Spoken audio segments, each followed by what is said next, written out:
So I picked one of these up yesterday afternoon, drove it all around the island of Oahu yesterday. This being a Mazda 3 hatch, I would say let's get the downsides out of the way first. Just as I said when the car was brand new and it just had arrived in dealers, and I drove all the models then, the visibility on the hatch is pretty abysmal.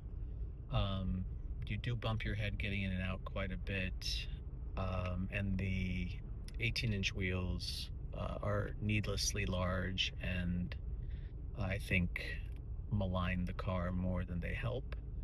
I'd be curious to drive this car on the base 16s. I think it could be a much better alternative. Um, what other downsides are there? There really aren't many. The damping is great. Brake pedal feel is stellar. The steering has precision and a smoothness to it that is really unparalleled. I'm reminded that this car is like the grown-up in the class, even more so than the Civic. Maybe not in terms of space, but in terms of driving character and 18-inch wheels aside, refinement as well. It feels like a grown-up car. It feels like a grown-up car for grown-ups.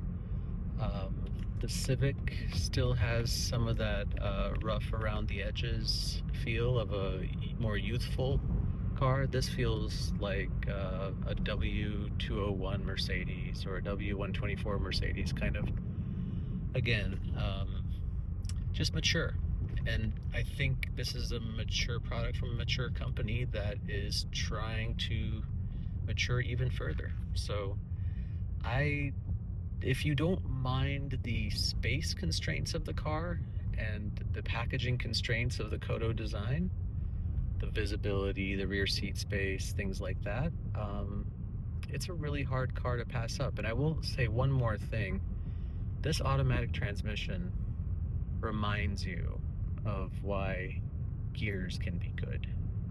It really adds to the experience. I mean, if you think about it, some of the best EVs, or I should say the most satisfying driver's EV, is one that simulates having gears. And this transmission, unlike so many, not a CVT, unlike an EV, there are actual gears, and there's a real directness to the way this car responds that is truly appreciated. So anyway, yeah, highly recommendable vehicle. I think that the specification of this particular car, 18-inch wheels and hatch, is not desirable. I am going to be looking into 16-inch wheels and a sedan for my next drive, and I do recall preferring the all-wheel drive version as well, but we'll see if that remains the case, because there have been some changes to the front drive car. In my conversations with Dave Coleman, I pointed out some of my complaints, and he said that those would be addressed. So yeah, I look forward to revisiting that now a few years after launch. Still a really competitive car, and one I would be happy to drive for another day or few. Hope this is helpful if you're considering one of these. Just about to drop this one off.